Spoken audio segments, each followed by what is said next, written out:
हमको भगवान को बताया सीसीटीवी में बीबी। तुम कौन हो हमें बता देता हूँ, तुम्हें मुक्त कर दें अभी। मैं आपके जवाब एक साल से हमें एक शब्द में बताओ तुम हो कौन। भगवान का अंश।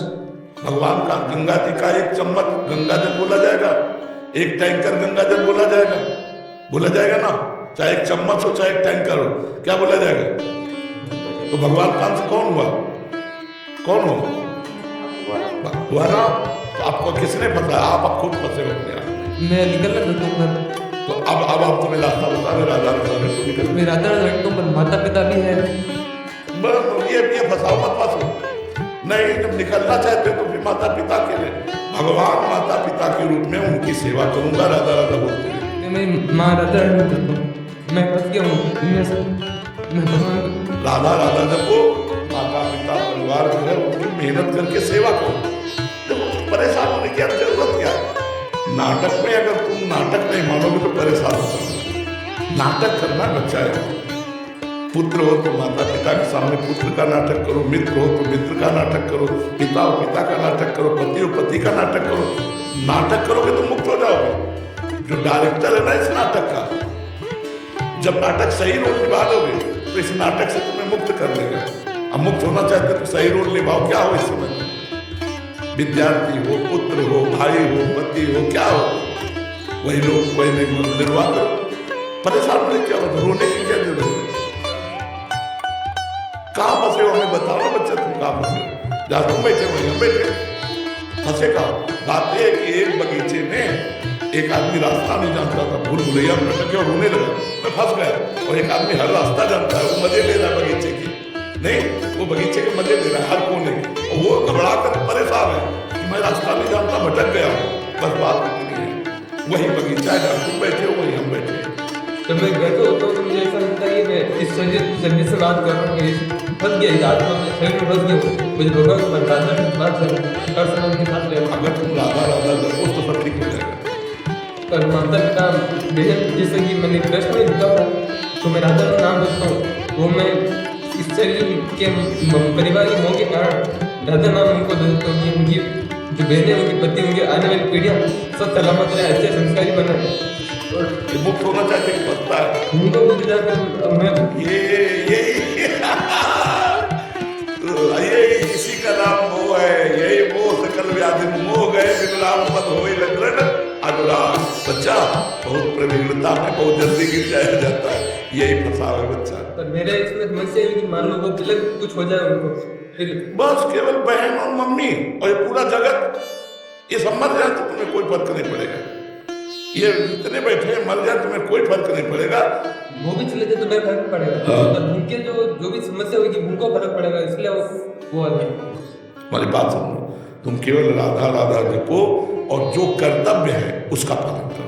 तुम्हारे पास जो शरीर बल है, जो धन है, जो बुद्धि बल है, उसे माता पिता भाई बहन जो भी हो सबको सुख देने की भावना करो। नाम जप करो, आगे सोचो मत। सबकी जिम्मेवारी भगवान लिए है, तुम नहीं लिए हो। तुम जिम्मेदार हो पूरी सृष्टि, तो तुम्हारे भाई बहन की भी जिम्मेदार भगवान है। सारी सृष्टि का पालन भगवान करते हैं। चिंता मत करो, बिल्कुल चिंता मत करो। जो हम रह करके नहीं कर सकते थे वो हमारे पीछे भगवान ने बहुत अच्छा किया हमारे परिवार का।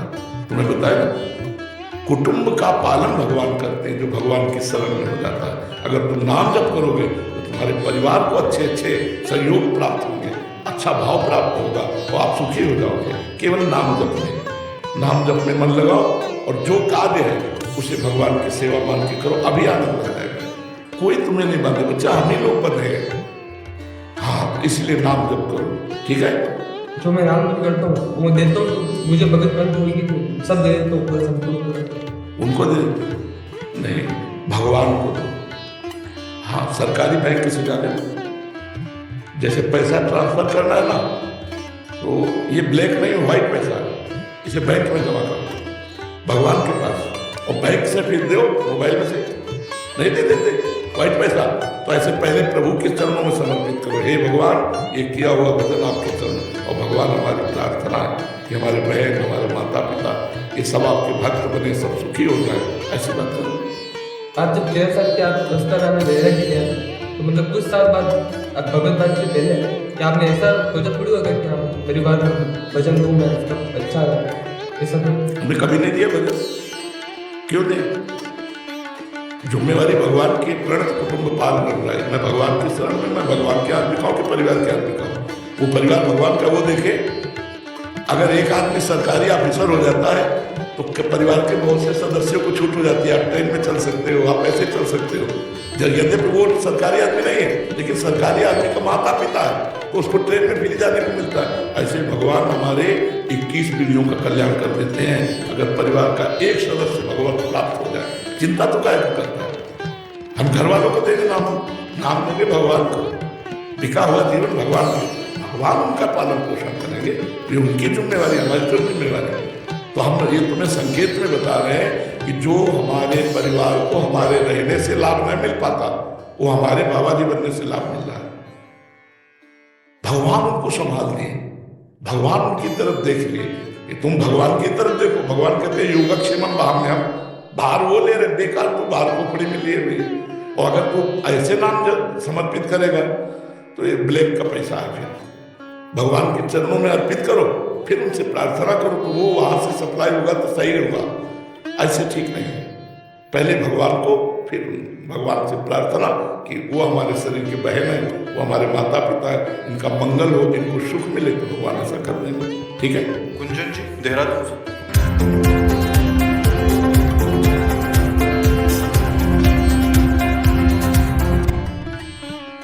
कुंजन जी, देहरादून से। कुंजन जी, राधे राधे महाराज जी। महाराज जी, सांसारिक सुख और सुखी होने में क्या अंतर है? क्या विरक्ति रहना जरूरी है? सुखी संसारिक पुरुष हो सकता है। क्या रुपया सुख है? क्या शरीर भोग सुख है? क्या मान प्रतिष्ठा सुख है? यदि है तो शरीर छूटने के बाद क्या आपके साथ जाएगा? और कितनी देर का है सुख है? कितनी देर का है? कौन सा सुख स्थायी है? सुख उसे कहते हैं जिसके प्राप्त होने के बाद फिर कुछ प्राप्त करना बाकी न रहे। जैसे केवट को सुख मिला, जो भगवान के चरण पखार रहा है, भगवान से कह रहा अब कुछ नाथ न चाहिए मुझे, दीन दयाल अनुग्रह। भगवत प्राप्ति परम सुख है। अगर भगवान से चित्त नहीं जुड़ा है तो 4 दिन की चांदनी है, तुम्हारा यश कीर्ति रुपया पैसा शरीर सब यही नष्ट हो जाएगा, तुम्हारे साथ कुछ जानने वाला है। तो तुम सांसारिक सुख को सुखी समझ रहे हो तो हमें विश्व में कोई एक व्यक्ति बताओ जो सुखी हो। सुख का मतलब कोई कामना नहीं होनी चाहिए, बस हृदय से आ जाना चाहिए। अब कृतकृत हो गया, जैसे गोस्वामी तुलसीदास जी कह रहे हैं, जाकी कृपा लवलेश ते मतिमंद तुलसीदास हो, पायो परम विश्राम राम समान प्रभु नाहि को। मैं विश्राम को प्राप्त हो चुका हूँ, मेरी कोई आकांक्षा नहीं। कोई आकांक्षा ना होना ये सुख का लक्षण है। अब हमें बताओ यहाँ संसार का कोई ऐसा सुख जिसके भोगने के बाद आपके अंदर आ जाए कि अब कोई आकांक्षा नहीं। एक कामना पूर्ति, 2 कामना खड़ी, 4 कामना पूर्ति, 8 कामना खड़ी, ये सुख है। पूरा जीवन इसी में चला जाता है। और जब मृत्यु आई, एक सज्जन आए हुए थे, बड़े अधिकारी पोस्ट के थे, वो कह रहे थे मेरे पास हर प्रकार का सुख है, परम मैं भयभीत हूँ क्योंकि मैं वृद्ध हूँ, मेरी मृत्यु आने वाली है, मेरा परिवार छूट जाएगा, मेरा मकान छूट जाएगा, बैंक बैलेंस छूट जाएगा, मेरा कमाया हुआ सब यश कीर्ति छूट जाएगी, अब मैं क्या करूँ? तो इसी के लिए तो अध्यात्म है कि अंतिम यात्रा के लिए यहाँ की एक भी पैसे, हम कई बार बता चुके हैं, ये शरीर रूपी वस्त्र भी उतरा दिया जाएगा।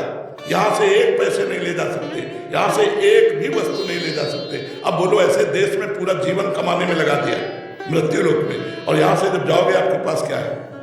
अगर राधा नाम रूपी धन नहीं कमाया, भगवान के चरणों की आराधना नहीं की, तो सुअर कुत्ता बनोगे जाके। अभी चाहे जिस पद में हो, चाहे जितना वैभव हो, इसके बाद नाली के कीड़ा बनोगे जाके। तुम्हारे ऊपर है कोई पुण्य है, तुम्हारे पास कोई बल है तपस्या का, कोई है नाम जप का बल, तो इस सुख का क्या सुख? स्वप्न में हम राजा बने, जगे तो भिखारी बने, तो क्या वो राजापना? राजापना वो तो जो स्थायी रह सके, तीनों कालों में रह सके, वो है भगवान का नाम, भगवान के चरणारविंद। तो बच्चा, तुम किसे सुख समझते हो? बोलो बच्चा, किसे आप सुख मानते हैं? वो हम आपको दिखाए कि उसके पास है, लेकिन वो सुखी नहीं है। आप बताइए, अंतिम फाइनल में देखा जाता है।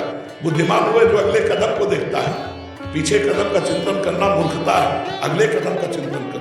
अगला कदम, तुम्हारी आयु बीतती चली जा रही है। जैसे अंगुली के जल को कितना भी आप संभाल के रखो, तुम वो गिर ही जाएगा। जैसे पानी का बुलबुला फूट ही जाएगा, ऐसे तुम्हारी आयु नष्ट ही हो जाएगी। फिर हमारे जीवन का क्या होगा? हमारा जीवन केवल इतना थोड़ी 70 वर्ष 80 वर्ष, हम तो अविनाशी है। हमारे कर्म हमको फिर अन्य योनियों में ले जाएंगे। और आए थे सुधारने मनुष्य योनि में कर्म, और वो सुधारा नहीं, फिर लाभ कर। बोलो बच्चे। मैं पढ़ाई करके काफ़ी अशांत हो जाती हूँ। मुझे समझ नहीं आता कि मैं ये शांति कैसे लेके आऊँ। बच्चा, अगर हमारी बात मान लो, पढ़ने के साथ साथ जो आपका टाइम पढ़ने से अलग है, अगर उसमें राधा राधा जपो, अगर आपको लाभ न मिले तो मुझे बताना। और एक प्रार्थना है, इस समय जो चल पड़ी गंदगी, गर्लफ्रेंड बॉयफ्रेंड लिविंग रिलेशन, अगर इससे बच जाओ और नाम जब शेष समय में करो, अगर आप महान न बनने लगे तो मुझे बताना। गंदे बात नहीं देखनी, गंदी बात नहीं सुननी, गंदी बात नहीं करनी, और नाम जब करो, पढ़ाई में लगो। हमारे भारत में राष्ट्रपति है, किसी की बेटी तो है ना। हमारे देश में एक से एक महान भक्ता, एक से एक महान वीरांगना आज भी बॉर्डर पे खड़े, समझ रहे ना। अपने लक्ष्य की तरफ देखिए, कोई डिस्टर्ब कर दे तो हमें बताइए। लक्ष्य को तो आपने माना ही नहीं। मेरे परिवार में काफ़ी समय से काफ़ी परेशानियाँ चल रही हैं। किसके परिवार में परेशानियां नहीं बच्चा, हमें बताओ। सब कोई परेशान बच्चा, इसी परेशानी से निकलने के लिए अध्यात्म, हर वो कार्य जो शास्त्र के विरोधी है उसका त्याग, और शास्त्र सम्मत कार्य तो आनंद रहता है बच्चा। अध्यात्म एक आनंद प्रदान करने वाली वस्तु है। आप समझो, आप लोग क्यों नहीं? पर समस्या सबके जीवन में, समस्याओं से हमें लड़ना होगा बच्चा। हमको रोना नहीं है, हमको समस्याओं पर रुलाना। हम कई बार कहते हैं, किडनी बेचारी कहती होगी कि बुरी जगह फंस गई है, माँ की बुरी जगह फेल हो गई। अगर हम अभी स्वीकार कर ले कि मैं बीमार हूं, तो अभी मैं परेशान हूं, मैं बिल्कुल स्वीकार नहीं करता। भागवतिक शक्ति कितनी है तुम अनुमान नहीं लगा सकते। हम कई बार कहा है, हर समस्या का समाधान भागवतिक शक्ति है, और उससे आप लोग वंचित हैं। इसलिए आप, कोई डिप्रेशन में जा रहा है, कोई ना चाहता है, छोटे छोटे बच्चे गंदी गंदी बातों में बहते चले जा रहे हैं। कैसी बात करते हैं? ब्रह्मचर्य, संयम, नियम, अपार सामर्थ्य। कह दो आप बाबा जी हो, आप तो ब्रह्मचर्य रह सकते हो, तो गृहस्थी में संयम से रहा जा सकता है। जब तक गृहस्थी ना स्वीकार करो तब तक तो ब्रह्मचर्य रहो। फिर आप देखो अपने जीवन को कैसा प्रकाशित होता है। मेरी प्रार्थना बच्चा, राधा नाम जप करो, अपनी पढ़ाई को भगवान की पूजा समझो। जो समस्या तुमसे समाधान ना हो रहा हो, एकाग्र होकर भगवान से प्रार्थना करो। भगवान ऐसा नहीं है कि वो कहीं दूर है, आपके अंदर ही है। ऐसा ज्ञान दे देंगे तुरंत समस्या का समाधान हो जाएगा। विश्वास कीजिए, हम आपसे हृदय की बात कहते हैं। भगवान का टेलीफोन नंबर है, हम बताए नंबर, आर्त, जैसे रो रहे ना, ऐसे एकांत होकर आर्त होकर पुकारना। जो द्रौपदी ने देखा कोई सहारा नहीं, वार्थ होकर पुकारा तो इतना वस्त्र बढ़ गया, वस्त्रावतार भगवान का हो गया कि दुशासन हार गया और बाजू से वस्त्र नहीं हटा पाया। वो भगवान द्रौपदी के लिए नहीं है, हमारे लिए भी है। हम भगवान को पुकारते नहीं है, हम अंदर से भगवान से अपना लगाव नहीं रखते, इसलिए हमारी दुर्दशा होती चली जा रही है, हम बहते चले जा रहे हैं। कोई सुखी नहीं बच्चा भगवान के आश्रय के बिना आनंद की अनुभूति नहीं हो सकती। इसलिए नाम जप करो, अच्छे बच्चे बनो और भगवान से प्रार्थना करो। हर समस्या का समाधान भगवान के पास है और वो आपके अंदर दे देंगे बुद्धि। बाहर की समस्या का हल हो जाएगा या उसका आंतरिक निवारण हो जाएगा? बच्चा, जब भगवान से हम प्रार्थना करेंगे तो दोनों में सामर्थ्य है। समस्या का भी समाधान कर देंगे और ज्ञान के द्वारा भी समाधान कर देंगे। दोनों प्रकार से समाधान हो सकता है, ज्ञान के द्वारा भी और समस्या को हटा करके भी समाधान हो सकता है। दीक्षा सिंह जी, सुल्तानपुर से। महाराज जी, आपके चरणों में कोटि कोटि गुरुदेव भगवान, इष्ट के प्रति अनन्यता का भाव कब और कैसे आता है? गुरुदेव भगवान, अपने गुरु और इष्ट के प्रति मन वचन कर्म से कैसे समर्पित हुआ जाता है? देखो सबसे बड़ी बात यह है कि अज्ञान के द्वारा हम इतना फंस चुके हैं। जननी जनक बंधु सुत दारा तन धन धाम सुहृद परिवारा, इसमें इतना फंस चुके हैं कि भगवान लगते ही नहीं कि है। ईमानदारी से देखो, लगते ही नहीं कि है, हम में है, इनमें है, चराचर जगत में ऐसा नहीं लगता है। भगवान से प्रेम करने के लिए भगवान स्वयं कह रहे, जननी जनक बंधु सुतदारा तनु धन धाम सुहृद परिवारा सबकी ममता ताग बटूरी मम पद मन ही बांध बरडोरी। अगर हम अपनी माँ में भगवान को देख लें, मेरे भगवान मेरी माँ के रूप में है, मुझे और किसी भगवान की जरूरत नहीं, और अपनी माँ की सेवा करूं, उसी से भगवान से प्रेम हो जाएगा। मेरे भगवान पिता रूप में है, मेरे भगवान मेरी पत्नी रूप में आए, मेरे भगवान मेरे पति रूप में आए, मेरे भगवान मेरे पुत्र रूप में आए। हम एक पाषाण की मूर्ति में भगवान मानकर उन्हें ले जा सकते हैं, और अपने पति में भगवान मान के, अपने पुत्र में भगवान मान के, अपने माता पिता में भगवान मान के हम भगवान को नहीं ले जा सकते। व्यवहार कैसा होगा? बिल्कुल जैसे पुत्र का होता है। हम भगवान जैसा व्यवहार नहीं करेंगे, भाव रखेंगे। जैसे मानो पिता अपने पुत्र में भगवत भाव करता, वो गलती करेगा तो थप्पड़ पाएगा, लेकिन भाव यही रहेगा कि भगवान है इसके अंदर। जैसे भीष्म जी विपक्ष में है, तो सामने श्री कृष्ण है, विपक्ष में तो युद्ध करते हुए बाण श्री कृष्ण को भी मार रहे हैं, लेकिन पूर्ण दास हैं भगवान श्री कृष्ण के भीष्म जी। तो इसमें ये नहीं होता कि हम भगवान मान ले तो अगरबत्ती करेंगे अपने पुत्र की, नहीं, आवश्यकता पड़ेगी तो चपत लगाएंगे, डांटेंगे, लेकिन भावना रहेगी कि मेरे भगवान इसमें विराजमान है। जैसे सत्य वस्तु जाननी है तो आप देखो, ये चमक रहा है तो बिजली है, और ये इसमें भी बिजली है, पंखा में भी बिजली है। तो जो बिजली के तत्व को जानने वाला है उन यंत्रों में नहीं फंसेगा, वो यंत्र सब चल रहे हैं बिजली से। ऐसे ही चाहे कोई भी चराचर जीव, अगर उसमें चैतन्यता है, उसमें पावर है, तो भगवान है। पर ये बात तो समझ आ रही है, बट आंतरिक धारण क्यों नहीं? मलिनता, वासनाएं, पाप, अज्ञान, इसी की निवृत्ति के लिए तुम कहते राधा राधा रटो, राधा राधा जपो, फिर देखो आपको भगवान से प्रेम होता है कि नहीं। नाम जब सब विपत्तियों का नाश कर, हरि स्मृति सर्व विपद विमोक्षणा। जितना नाम जप करोगे उतने संसार का राग मिटता चले। यहाँ प्यार कौन कर रहा है? हम कह रहे प्यार करो यार, मनुष्य जीवन मिला प्यार। इतना प्यार करो पत्नी को कि तुम में भगवान की भावना आ जाए कि हम सबसे बढ़कर इससे प्यार। इतना प्यार करो पति को, कहीं और प्यार रह ही न जाए, उसी में भगवान मिल जाएंगे।